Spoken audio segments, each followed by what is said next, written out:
오늘은 하나님의 음성 듣기 시리즈 7번째 시간입니다. 네, 오늘도 살아 역사하신 하나님의 말씀이 여러분들의 기도를 이끌어갈 수 있기를 간절히 소망합니다. 자, 오늘 너무나 유명한 말씀입니다. 너무나 많이 알고 있는 말씀이고, 또 아마 이 말씀을 통해서 이 말씀을 이렇게 들으면 머릿속에서 오늘 설교 내용이 이렇게 될 거다라는 사실을 또 다 여러분들 머릿속에서 그려지지 않을까라는 생각도 듭니다. 물론 그런 분들도 있을 거고, 도대체 이 말씀이 무엇일까라는 생각을 하시는 분들도 있을 텐데, 뭐든 좋습니다. 이 시간 뭘 알아도 주님께서 아마 여러분들에게 무엇인가를 말씀하실 것이고, 이 시간 주님께서 그 무엇인가를 여러분들의 마음 가운데 두실 겁니다. 그러면 우리가 그 시간을 가지고 또 그것들을 가지고 함께 기도하며 주님 앞에 나아갈 수 있기를 간절히 원합니다. 자, 우리가 지난 시간에 함께 다뤘던 갈렙이 있었죠. 갈렙과 함께 이 이스라엘을 이끌었던 리더가 여호수아입니다. 이 갈렙과 여호수아는 성경에서 자주 함께 등장하게 되는데요. 자, 그런데 이들이 등장한 것은 리더로서의 어떤 택함을 받은 그런 어떠한 사람의 어떤 모습으로, 이렇게 상태로, 그런 상황에서 등장한 것이 결코 아니라 누군가를 돕는 사람으로 등장했다는 것을 우리가 좀 염두에 둬야 할 것 같습니다. 여호수아 하면 어떤 이미지가 떠오르십니까? 이스라엘의 군대 장관이라는 말도 우리가 많이 들었을 것이고, 또 그런 별칭을 가지고 있는 사람이기도 하고요. 또 이스라엘을 이끌고 정복전쟁을 이끌었었던 사람이기도 합니다. 그래서 우리는 어떠한 강한 리더의 모습, 그런 어떤 모습으로 여호수아를 생각할 수 있게 되는데요. 그런데 가만히 생각해 보세요. 가만히 생각해 보면, 그리고 여호수아를 우리가 읽었었던 것을 한번 이렇게 좀 생각해 보면 머릿속에서 살짝 떠오르는 것들이 아마 있을 거예요.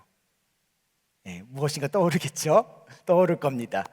자, 다시 한번 물어볼게요. 여호수아에 대한 이미지가 어떻게 떠오르세요? 네, 안 들리지만 정답을 얘기했을 거라고 저는 생각합니다. 네, 자, 저는 이런 이미지가 떠올라요. 순종의 이미지. 여호수아서에는 31번의 전투가 벌어집니다. 30번의 전투를 이제 승리하게 되죠.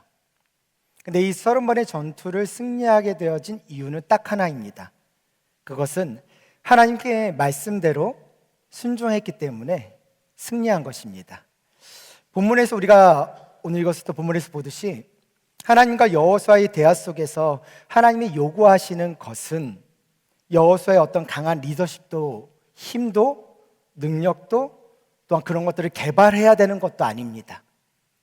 여기에서는 순종이었습니다.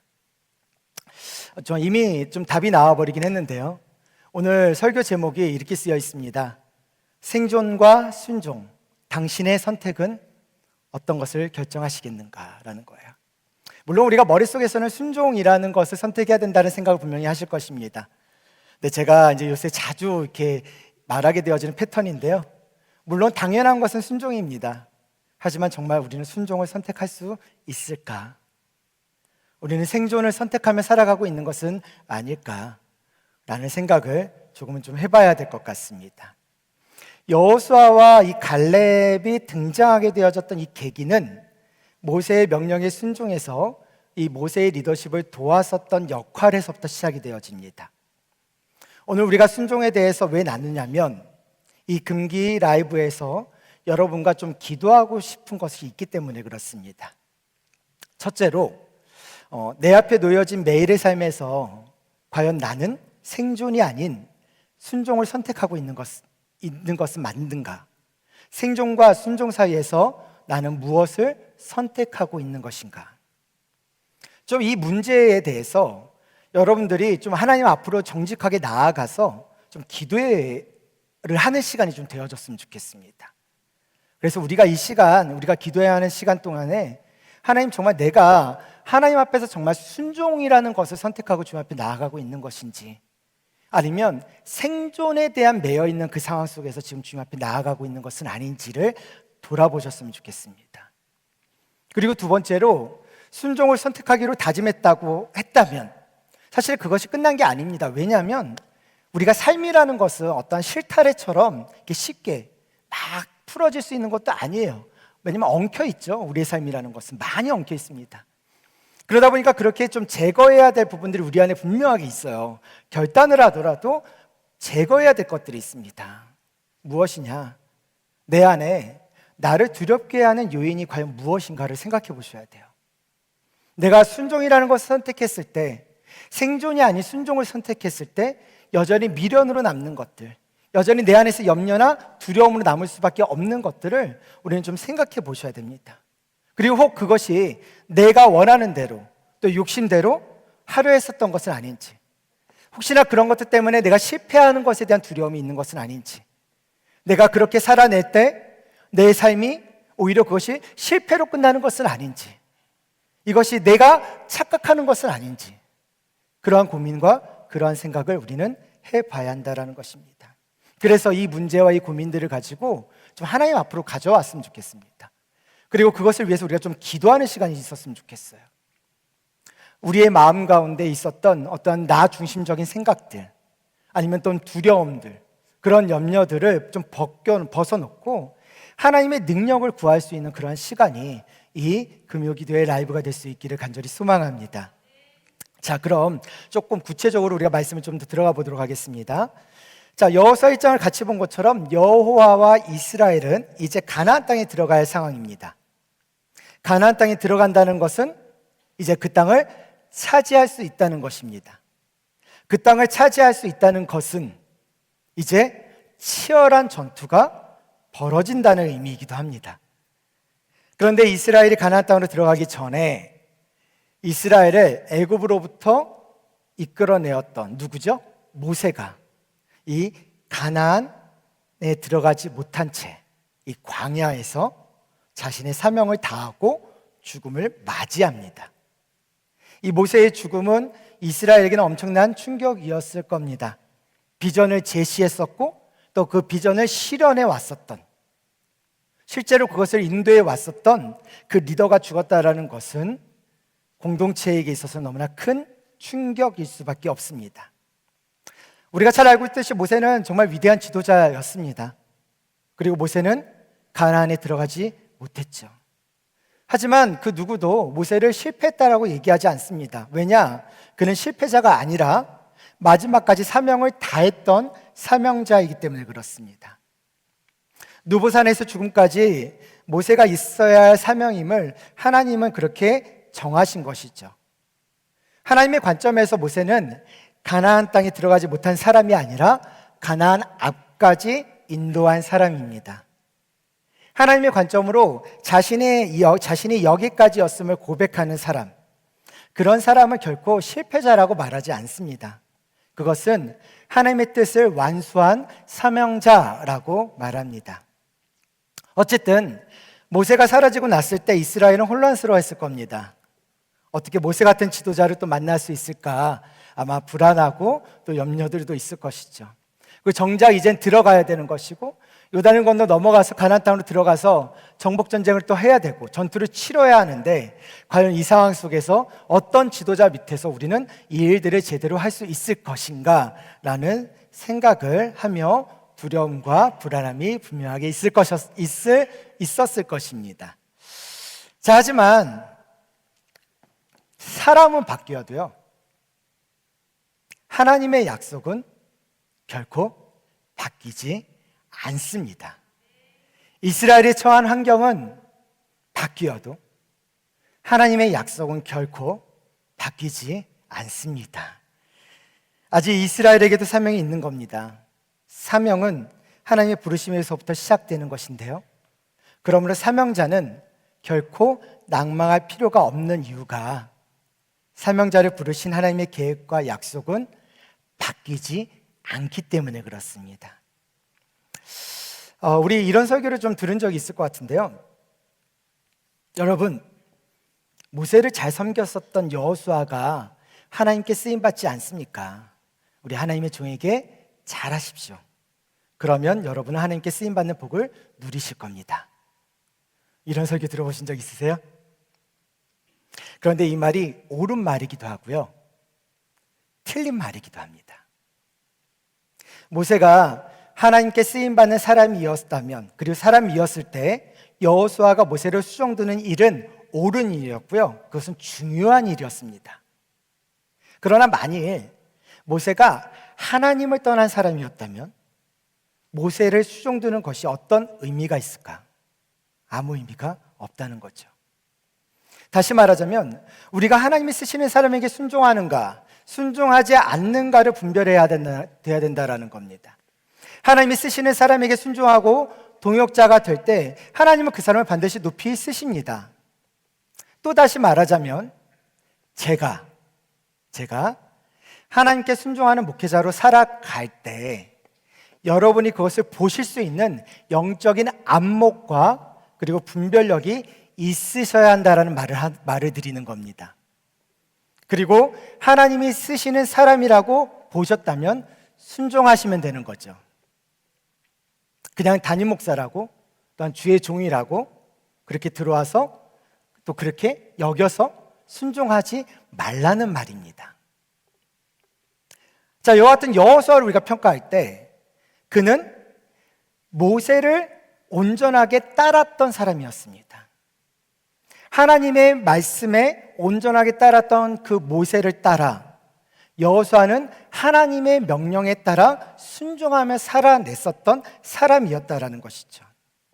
그래서 여호수아를 평가할 때 그는 하나님 앞에 온전한 믿음을 가졌다라고 평가할 수 있습니다. 왜냐하면 그는 순종하는 사람이었기 때문에 그래요. 순종하는 사람은 온전한 믿음을 가진 사람이고 믿음은 순종으로 드러나는 겁니다. 물론 모세에 비하면 여호수아의 배경은 유별난 것이 별로 없습니다. 여호수아는 그래서 더 두려워했었을 수도 있습니다. 모세와 같은 능력, 모세와 같은 어떤 지도력, 장악력, 모세와 같은 어떤 리더십, 모세처럼 지팡이 하나 들고 그것으로 많은 기적들을 행하는 것을 보면서 하나님의 어떠한 도구로 사용된 그 지팡이 같은 것을 필요로 했을 것입니다. 그런데 자신에게는 아무것도 없는 거죠. 그러니 당연히 두려워한 것은 당연한 것입니다. 그런데 자신에게 없는 이 모든 것, 그래서 당연히 두려워할 수밖에 없는 이 모든 상황들, 그래서 하나님, 저는 두렵습니다. 저에게 능력을 주십시오. 저에게 갑절의 영감을 허락하여 주시고 그것을 뛰어넘을 수 있는 능력을 달라고, 아니면 모세처럼 그렇게 휘두를 수 있어도 지팡이처럼 나에게도 막대기 하나라도 좀 달라고 하나님 앞에 간구했을 것 같기도 합니다. 그런데 성경을 어느 곳을 보더라도 모세에게 주셨던 능력이나 지팡이 같은 것을 여호수아에겐 주시지 않았어요. 도대체 왜 그러셨을까? 도대체 왜 그렇게 하셨을까요? 여호수아에겐 그런 게 필요한 게 아니었습니다. 여호수아의 사명은 그런 도구가 필요했던 것이 결코 아니었다라는 것입니다. 하나님께서 여호수아에게 이렇게 약속하셨습니다. 여호수아 1장 9절입니다. 내가 너에게 명령한 것이 아니냐? 강하고 담대하라. 두려워하지 말며 놀라지 말라.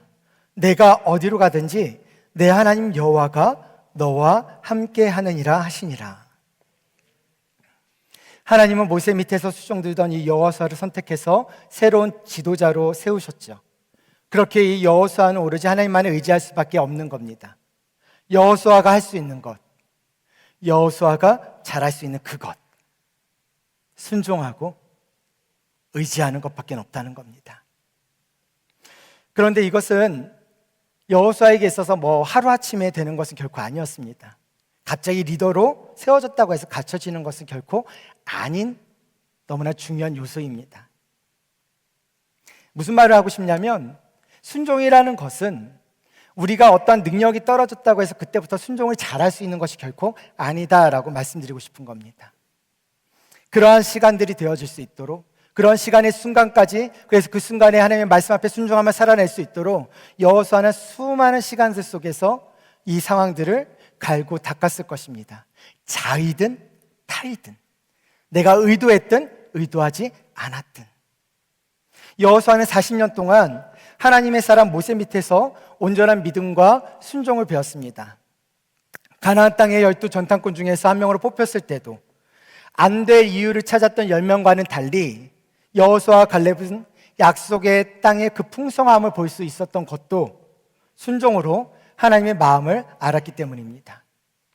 그래서 수많은 백성들이 직면한 두려움도, 또한 자신이 당할 그 불이익도 여호수아 자신에게는 문제가 되지 않았을 겁니다. 여호수아가 하나님의 약속을 믿었고, 그래서 하나님의 종 모세의 편에 서서 가나안 땅을 옹호할 때 두려움에 질렸었던 백성들이 여호수아를 돌려치려 했었지만, 그럼에도 그는 전혀 개의치 않았었던 이유도 여호수아에게는 생존보다 하나님의 약속에 순종하는 것이 더 중요했기 때문입니다. 그런 여호수아의 마음을 보신 하나님은 순종을 택한 여호수아를 갈렙과 함께 끝까지 살리셨고, 가나안 땅에 들어가게 하시고, 또 땅의 기업의 그 축복을 얻게 하셨던 거죠. 뿐만 아니라 모세가 하나님께 누구를 후계자로 삼을지 물었을 때 하나님은 주저함 없이 여호수아를 선택하십니다. 하나님에게 필요한 사람은 순종하는 사람이기 때문에 그렇습니다. 만약 여호수아가 순종하지 않았다면 여호수아는 사명을 끝까지 완수하지 못했을 거예요. 그러나 여호수아가 하나님 앞에서 끝까지 순종했을 때 그가 세상적인 조건이나 능력으로 아등바등하지 않고 하나님과 함께 하심으로 믿는 사람이 되었을 때 하나님이 여호수아를 쓰셨던 것입니다. 사랑하는 여러분, 신앙은 우리에게 삶의 생존에 매달릴 것인가, 아니면 하나님의 약속에 순종하는 사람이 될 것인가, 그 하나를 언제나 선택하라고 종용합니다. 생존에 매달리는 사람은요, 실패했다고 생각합니다. 그래서 그 실패를 변명하려고 해요. 원망으로 변명하기도 하고 스스로의 무기력으로 변명하려고도 합니다. 실패했다는 것에 초점이 맞춰져 있어요. 그래서 생존에 매달렸던 자신의 우매함은 뒤로 숨겨놓고 앞에 보이는 상황에만 집착하고 있는 것을 보게 됩니다. 그러나 하나님의 인도하심 가운데 살아가는 사람은 그들의 인생 가운데서 이렇게 생각해요. 이건 실수한 거야 라고요. 실패했다고 생각하지 않습니다. 그 과정이 하나님의 약속이 성취되는 과정이라는 것을 알고 있기 때문에 실수는 돌이키면 되는 것이거든요. 다시 해보면 되는 것이거든요. 그래서 제대로 맞춰가면 되는 것이거든요. 이처럼 하나님을 순종하는 가운데 살면 하나님의 뜻과 계획을 볼 수 있습니다. 제가 지난주에도 잠깐 이야기를 했었는데, 하나님께 순종하는 자는 하나님의 뜻과 계획을 압니다. 하나님이 어떠한 목표를 가지고 있고 하나님의 마음이 어떠한 부분인지를 충분히 바라볼 수 있게 된다는 거예요. 그것을 또한 깨닫게 될 수 있다는 겁니다. 그 과정들이 왜 그렇게 지나갈 수밖에 없는지, 왜 그냥 하늘에서 뚝 떨어지는 가나안 땅이 아니라 왜 이 정복전쟁을 해야 되는 땅인지, 그리고 왜 끊임없는 전투와 전투를 속에서, 생명의 위협들 속에서, 그 위협들 속에서 아무것도 내 손에 가지지 못한 채 그 모든 것들을 포기하며 전투에, 그 다음에 전투에, 그 다음에 전투를 끊임없이 치러했었는지를, 순종하는 사람들은 하나님이 무슨 마음을 가지고 이것을 진행해 오는지를 보게 되어집니다. 그런데 생존에 매달려 있는 사람들은 오늘의 지금의 내 것만 바라보게 되어지죠. 그런 사람들은, 하나님의 말씀에 순종하는 사람들은 자신의 삶에 어떤 실패가 있는 것처럼 보여지고, 세상이 바라볼 때 그것이 다 무너진 것처럼 보여지고, 세상이 바라볼 때 그것이 이제 아무것도 없다라고 생각해지는 그러한 상황 가운데 있다 할지라도 변명하지 않습니다. 왜냐? 내 자신의 길의 끝이 무엇인지를, 내 삶의 끝이 어떻게 될 것인지를 알기 때문에 그래요. 하나님이 내 삶을 지켜준다는 것을 알기 때문에 그렇습니다. 그런 사람들은 변명하지 않습니다. 핑계를 대지 않습니다. 그리고 다시 여기서부터 어떻게 시작해야 할지를 생각해보고 돌이킨다라는 것입니다. 여호수아가 가나안을 정탐한 뒤에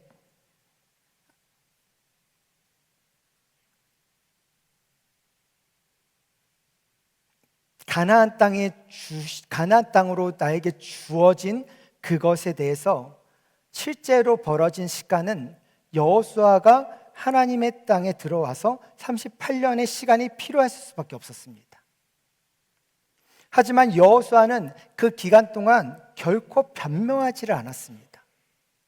여호수아에게는 광야의 시간도 하나님의 약속을 향해 가는 시간이었기 때문에 그렇습니다. 우리는 어떨까요? 왜 내 인생이 이렇게 되어버렸을까? 왜 지금 이렇게 망해버린 걸까?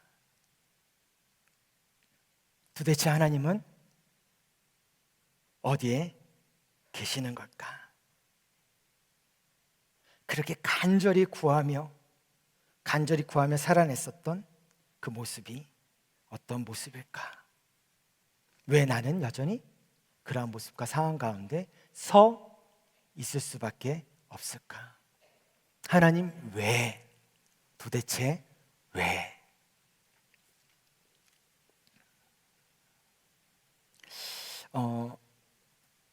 아까 이제 낮에 이제 잠깐 설교 준비를 이제 어느 정도 마무리하고 이런저런 이제 생각을 하다가 좀 커피가 조금 필요해가지고 수원에 있는 이제 교육자한테 커피 좀 보내라 이제 또 푸시를 했습니다. 이제 그쪽에 좀 맛있는 커피집이 있어서 이제 가서 좀 커피를 좀 갖고 와라라고 했었는데 이제 그러다가 이제 소통을 하게 돼가지고요. 그런데 이제 제가 그래도 알고 있는 이제 권사님 한 분이 그저께 이제 돌아가시고 오늘 이제 발인이 있었다라고 얘기를 하는 거예요. 왜 얘기를 안 해줬냐? 내 얘기해줬으면 어제라도 갔을 텐데 이제 얘기를 하면서 이제 그 따님이 있어요. 따님이 있는데 저랑 비슷한 또래는 아니군요. 저보다 한 5-5살 더 어리니까. 따님이 있는데 이제 그 따님과 또 그 가정 또 그 권사님, 왜냐면 권사님이 이제 암에 이제 걸려가지고 온 몸을 다 이제 전이 됐던 것을 다 끄집어내고 그 다음에 그래서 버티고 하나님께 주셨던 은혜가 있어가지고 그렇게 한 2년, 3년을 그렇게 좀 잘 이렇게 버티고 살아오면서 계속 발병되어지는 것들에 있어서 자꾸 그것을 이제 해결하는 과정으로 가고 있었거든요.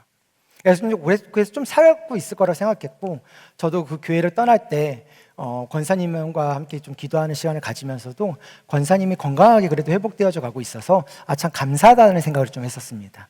근데 갑자기 권사님이 이제 치료받으려고 이제 약을 이제 항암제를 이제 항암 치료를 받으려고 들어갔을 때 갑자기 몸이 악화되면서 일주일 만에 이제 갑자기 돌아가시게 되어진 상황인 거죠. 이제 따님하고 이제 얘기를 하는 과정 속에 이제 따님에게 대한 마음이 자꾸 이제 걸리기 시작하는 거예요.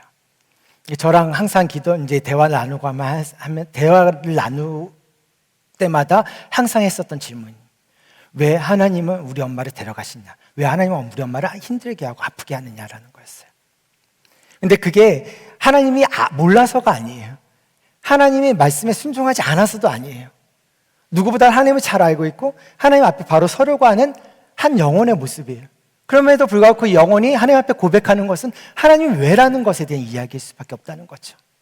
사람은 아무리 하나님 말씀 가운데 순종하며 살아간다고 하고 믿음으로 살아간다고 하지만 우리가 바라고 우리가 원하는 어떤 순간이 됐을 땐 자꾸 우리의 눈에 보여지는 것은 무엇이냐면 생존에 대한 부분입니다.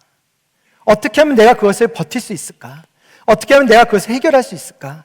그 과정을 어떻게 하면 잘 지내갈 수 있을까? 그런 지내가는 과정 속에서 하나님은 어떻게 해결해 주실 수 있는가에 대해서 우리는 생각을 한다는 것이죠.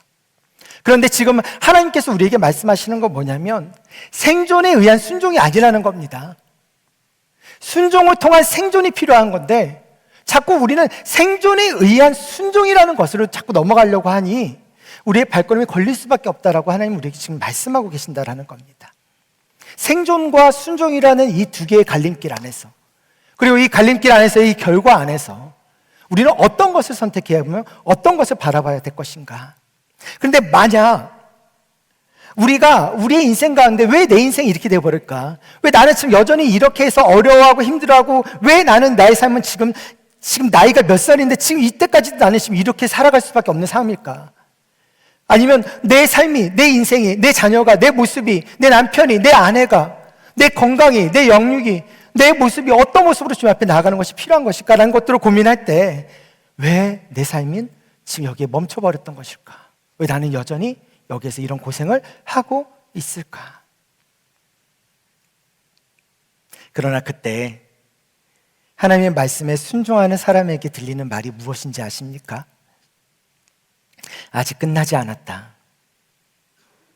내가 생존이 아닌 순종을 선택할 때 너의 실패는 실패가 아닌 실수가 될 것이다. 순종의 사람이 될 때 내 인생은 끝나지 않는다. 왜냐하면 순종의 사람은 하나님은 결코 버리지 않기 때문이다. 한 교회를 섬긴다는 것, 이제 담임이라는 것이 참 많은 부담감을 가지게 되더라고요.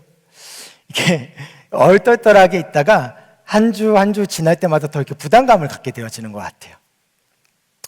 리더라는 자리, 그리고 그 자리가 참 너무 어려울 때가 있습니다. 그리고 날로 이렇게 좀 무거워지는 느낌이 있어요.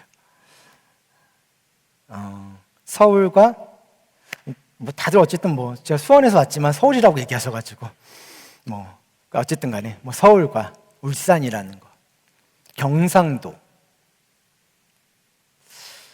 어떤 문화와 언어와 정서, 똑같은 문장이고 똑같은 단어인데 바라보는 시선이 다른 것, 참 신기하더라고요. 그러다 보니 어떤 부분에 자꾸 위축이 되냐면, 내가 말씀을 제대로 해석하고 말씀을 적용하고 그래서 말씀을 가지고 이제 전달을 할 때, 이게 정말 내가 말씀을 제대로 해석해서 적용한 것을 좀 전달하는 게 좀 잘 전달이 될 것인지에 대한 위축이 돼버리는 경우들이 가끔 이제 이렇게 설교를 준비하다가 마음속에 툭툭 이렇게 드는 거예요. 그런데 어떻게 하겠습니까? 결국 제가 할 수 있는 해결 방법은 딱 하나밖에 없죠. 기도밖에 없죠. 주님, 중간에서 좀 통역을 해주십시오. 내가 서울 말씨하면 이분들은 그냥 경상도 말씨로 알아들게 해주십시오. 어떻게 하겠습니까? 저는 어쨌든 제가 할 수 있는 최선을 다하겠지만, 그렇다고 제가 경상도 말을 배워가지고 사투리를 쓰면서 할 수 없지 않습니까? 제가 열심히 그 담임 목사님, 원로 목사님이 하셨던 그 중간에 말투가 한두 개가 있거든요. 연습을 하는데 자꾸 비웃어가지고 못하겠어요. 그래가지고 자꾸 가끔 연습을 해보고 있는데 몇 가지 단어가 몇 개가 있습니다. 그러지 마소 이런 거랑 하여튼 있어요. 몇 가지 단어가. 근데 그렇다고 그걸 제가 이렇게 따라한다고 해서 이게 또 먹히느냐? 또 아닐 거라는 거죠. 결국에는 제가 할 수 있는 기도는 그거밖에 없는 거예요. 하나님께서 중간에서 번역자가 되어주시고 통역사가 돼주세요. 그래서 내가 하나님 말씀을 전할 때 그 사람의 마음 가운데 변화되어질 수 있도록, 그 사람의 마음 가운데 들려질 수 있도록, 그것이 우리가 할 수밖에 없는 기도지 않습니까? 하나님 도와달라고. 하나님 도와달라고요. 영화 명량 아시죠? 명량. 네, 그래서 1,000,000명이 넘은 이제 영화니까 이 중에 그래도 꽤 보셨지 않을까라는 생각을 하는데, 영화 명량을 보면 이순신이 일본군을 이렇게 격퇴하는 과정에서 12척밖에 남지 않았잖아요. 그렇죠? 그래서 12척밖에 남지 않은 상황이 있다 보니까 아군의 상황인과 아군의 마인드, 그러니까 정신이 상당히 좀 무너져 있었던 상태였습니다. 그래서 분명히 이순신은 여기에서 승산이 있다고 생각을 했지만, 그래서 그 전법을 이제 준비하고 전투를 대비하고 준비를 했지만, 그 밑에 있었던 그 부하들은 이것이 될까 안 될까에 대한 불안함과 그 두려움에 쌓일 수밖에 없었어요. 그래서 이 전투를 치르게 되어졌고, 전투를 치르는 그 과정에서 이순신이 그 부하들을 기다리면서 했었던 말이 하나가 있습니다. 아마 다들 들어보셨을 것 같기도 한데, 두려움을 용기로 바꿀 수 있다면. 이순신은 그 부하들의 마음을 세심하게 살펴보면서 그들의 두려움이 용기로 바뀌도록 기다렸습니다. 설교를 준비하다가 이 영화가 갑자기 생각이 났었어요. 그리고 이렇게 생각을 좀 해봤습니다. 두려움의 순간에 필요한 것은 나의 능력이 아닌 하나님이 함께 하심이라는 것. 하나님이 나와 함께 하셔서 도와주시니 두려움이 무섭긴 하지만, 두려움에서 돌이켜서 하나님 앞에 선다면 하나님이 붙잡아 주실 것이다라는 것. 이런 찬양 아세요? 예수가 함께 계시니 시험이 오나 겁없네. 기쁨의 근원 되시는 예수를 위해 삽시다. 날마다 주를 섬기며 언제나 주를 기리고 그 사랑 안에 살면서 딴 길로 가지 맙시다. 잘 알고 있는 찬송가 325장의 말씀이잖아요. 예수가 함께 계시니 시험이 없나? 시험이 오나? 겁없네. 주께서 나의 소망이 되어주시는 것, 주께서 나와 함께 하시는 것, 우리의 입술로 고백하고 우리가 찬양으로 고백하고 우리가 수많은 예배 속에서 또한 기도 속에서 수없이 고백하는 그 고백들이 실제로 내 삶 가운데, 내 삶의 모습 가운데 다가와서 나와 함께 하셔서 그 두려움을 용기로 바뀔 때, 용기로 바꾸실 때 아마 우리의 인생은, 우리의 삶은, 이 삶을 바라보는 우리의 시선은 아마 새롭게 변화되지 않을까. 그래서 새 가나안 땅을 바라볼 수 있는, 새로운 그 천국의 소망을 바라볼 수 있는 모습이 우리의 모습이 되지는 않을까. 그러한 생각을 잠시 해보게 되어졌습니다. 제가 서두에 함께 기도할 제목으로 이런 기도 제목을 한번 도전을 좀 드렸었는데, 우리 앞에 놓여진 삶에서 우리는 과연 생존을 선택할 것인가 아니면 순종을 선택할 것인가라는 고민을 해보고 기도하자고 했었습니다. 자, 이제 여러분이 선택하셔야 됩니다. 생존이 위협 가운데서 생존을 위해 살 것인가, 생존의 위협 가운데에서 순종을 위해 살 것인가. 생존을 위해 산다는 것은 내 능력으로 사는 것이고요, 순종을 위해 산다는 것은 하나님의 도우심을 구하는 겁니다. 그리고 둘째로 기도할 제목은요, 순종을 만약에 선택하기로 다짐했었다면, 그랬다면 내 안에 나를 두렵게 하는 요인이 무엇인지를 생각해 보시고 하나님께 가져가서 하나님의 능력을 구하자고 제가 말씀을 드렸습니다. 우리에게 나타나는 두려움은 나 중심적인 생각에서 비롯될 때가 너무나 많습니다. 내 원대로, 내 욕심대로 하려 했었던 것을 하려고 하면 결국 사라져 버릴 겁니다. 그러나 하나님의 능력은 사라지지 않습니다. 하나님께서는 강하고 담대하라고, 오직 강하고 극히 담대하라고 말씀하시면서 우리에게 믿음을 세워주셨습니다. 이제 우리에게 필요한 것은 하나님에 대한 확신입니다. 하나님 편에 서 있을 때 강하고 담대해질 수 있다는 확신 말입니다. 남북전쟁이 한참 막바지로 이르렀을 때, 미국의 남북전쟁이요, 한참 막바지로 이르렀을 때, 결정적인 순간이 되었을 때 한 참모가 에이브람 링컨에게 이렇게 말했습니다. 각하, 염려하지 마십시오. 하나님이 우리 편에 계십니다. 자, 그러자 링컨이 뭐라고 말했을까요? 적군도 그렇게 생각할 거야. 맞죠? 남부와 북부는 다 하나님께 기도하며 이 전쟁을 치르고 있었거든요. 링컨이 계속해서 이렇게 말했습니다. 중요한 것은 과연 우리가 하나님 편에 서 있느냐 하는 것이지. 중요한 것은 우리가 하나님 편에 설 수 있느냐 하는 것입니다. 순종한다는 것은 곧 하나님 편에 서는 것입니다. 하나님은 우리에게 틀림없이 우리의 편이 되어주실 것이라고 말씀하시는데, 우리가 하나님 편에 서 있지 않으면 하나님은 우리 편에 되어주실 수가 없습니다. 하나님은 악과 벗할 수가 없고요, 또한 비진리와도 함께할 수가 없기 때문에 그렇습니다. 우리는 어디에 서 있어야 합니까? 생존을 선택해야 할까요? 아니면 순종의 삶을 선택해야 할까요? 우리 함께 순종의 삶을 선택하면 어떨까요? 말씀을 맺기를 원하는데요, 이스라엘 지도자 모세는 죽었습니다. 물론 모세가 죽은 뒤 소망이 사라졌다고 생각하는 백성도 있었을 겁니다. 하지만 모세는 죽었어도 하나님은, 제가 무슨 말 할 것 같아요? 결코 죽지 않으십니다. 하나님은 결코 죽지 않으십니다. 모세는 죽어도 하나님은 결코 죽지 않으시잖아요. 하나님의 일과 계획은 사람에 의해 자주되는 것이 아니라 하나님이 준비하신 사람에 의해 이루어집니다. 모세의 죽음으로 의지할 사람이 없어진 여호수아를 이제는 하나님께서 이렇게 세우시고 용기를 주셨습니다.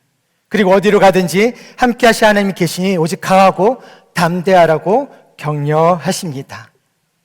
그런 여호수아가 하나님의 말씀에 순종하며 믿음을 보였을 때 이스라엘 백성들이 어떤 고백을 했을까요? 잠깐 반주 좀 해주시겠어요? 네. 이 성경 구절은 반주를 들으면서 들어야 됩니다. 네. 자, 여호수아 1장 16절에서 18절 우리 같이 읽어볼까요? 시작! 그들이 여호수아에게 대답하여 이르되 당신이 우리에게 명령하신 것은 우리가 다 행할 것이 아니요 당신이 우리를 보내신 곳에는 우리가 가리이다. 우리는 범사에 모세에게 순종한 것 같이 당신에게 순종하려니와 오직 당신의 하나님 여호와께서 모세와 함께 계시던 것 같이 당신과 함께 계시기를 원하나이다. 누구든지 당신의 명령을 거역하며 당신의 말씀에 순종하지 아니한 자는 죽임을 당하리니 오직 강하고 담대하소서. 아멘. 자, 보세요. 이처럼 순종을 선택한 사람의 삶은 순종하는 자들이 모이는 것이 맞고요, 헌신하려는 자들이 생기게 될 것입니다. 그래서 저는 오늘 이 말씀이 저에게 더더욱 부담이 됩니다. 울산성현교회 양영수 담임 목사가 순종을 선택할수록 아마 울산성현교회는 순종하는 자들이 많아지겠죠? 헌신하는 자들이 많아질 겁니다. 안 많아지면 담임 목사가 순종을 선택하지 않는 걸까요? 주여, 은혜를 주셔야 될 것 같습니다. 철저하게 생존이 아닌 순종을 선택하고 순종을 바라보며 살아낼 수 있는 것. 주일날 이제 설교 준비를 항상 먼저 끝내놓고 그 다음에 이제 금요일날은 금요 기도에 설교를 준비합니다. 주일 설교에서 가지고 있는 그 내용들에 대한 답은 사실 저는 오늘 이 금요 기도의 설교를 준비하면서 저에게 하나님께 주셨던 응답입니다. 교회를 사랑한다라는 것, 교회를 품고 사랑한다라는 것, 사실 쉬운 것 아닙니다. 설교 제목은 그렇습니다. 믿음의 길을 걷는 서연에게, 네 번째 마지막 시리즈인데요, 예수를 사랑하다라는 단어입니다. 예수를 사랑한다는 것은 교회를 사랑한다라는 건데요, 교회를 사랑하기 위해서는 교회를 사랑하는 사람들이 있어야 됩니다. 그리고 그 교회를 사랑할 수 있는 사람들, 그 사람들이 많은 사랑을 받았어야 되기도 합니다. 과연 많을까? 과연 있을까? 근데 하나님께서 저에게 오늘 말씀하시는 이 말씀은 딱 하나입니다. 이 이스라엘의 반응, 그들이 여호수아에게 대답하여 이르되 당신이 우리에게 명령하신 것은 우리가 다 행할 것이요 당신이 우리를 보내신 곳에는 우리가 가리이다. 우리는 범사에 모세에게 순종한 것 같이 당신에게 순종하려니와 오직 당신의 하나님 여호와께서 모세와 함께 계셨던 것 같이 당신과 함께 계시기를 원하나이다. 누구든지 당신의 명령을 거역하며 당신의 말씀을 순종하지 아니하는 자는 죽임을 당하리니 여호수아여 오직 강하고 담대하소서. 아멘. 그래서 오늘 이 말씀이 저에게 더 특별하게 다가오는 것 같은데, 아마 여러분들의 삶과 여러분들의 삶의 자리 가운데도 아마 이 말씀이 여러분들의 마음을 또 여러분의 생각을 조금 바꿔야 될, 또 그렇게 말씀하시는 오늘의 말씀일 거라고 저는 생각을 합니다. 그리고 그렇게 믿습니다. 자, 그래서 하나님의 음성 듣기 7번째 썸네일 한번 좀 띄워주시겠습니까? 네, 제가 앞에 읽을게요. 서연아, 오늘 너에게 말하고 싶은 것 함께 읽겠습니다. 시작. 너는 항상 내 편에 서서 강하고 담대하라. 자, 우리 서로 격려하길 원하는데요, 항상 하나님 편에 서 있으세요 라고 한 부분 좀 격려합시다. 항상 하나님 편에 서 있으세요. 또 한마디만 더 했으면 좋겠습니다. 순종으로 생존하십시오. 인사하겠습니다. 순종으로 생존하십시오. 자, 순종으로 생존하십시다. 생존으로 순종하려고 하지 마세요. 하나님께서 능력 주시는 것으로 인해서 그것을 도구 삼아 하나님의 순종하려는 자세에서 벗어나서 순종할 때 생존할 수가 있습니다. 그럼 우리 서연의 영가주도 될 수 있기를, 또 오늘 이 시간 우리가 기도하며 주님 앞에 나아갈 때 우리의 기도를 통해서 하나님께서 우리를 그렇게 인도해 가시기를 간절히 소망합니다. 우리 세 가지 기도 제목 함께 읽겠습니다. 시작. 생존과 순종 사이에 순종을 선택함으로 하나님의 도우심과 내 편이 되어주심을 확신하는 성도 되게 하옵소서. 아멘. 두 번째입니다. 나의 욕망과 욕심과 나 중심적 생각으로 들어온 두려움 앞에서 오직 강하고 담대함으로 믿는 성도 되게 하옵소서. 아멘. 세 번째입니다. 광야 한가운데서 힘듦으로 변명을 달고 사는 인생이 아닌 하나님 편에 서서 믿음으로 승리하는 성도 되게 하옵소서. 아멘. 자, 우리 세 가지 기도 제목 가지고 우리 주님 앞에 나아갈 때 우리 같이 찬양하며 나아가도록 하겠습니다.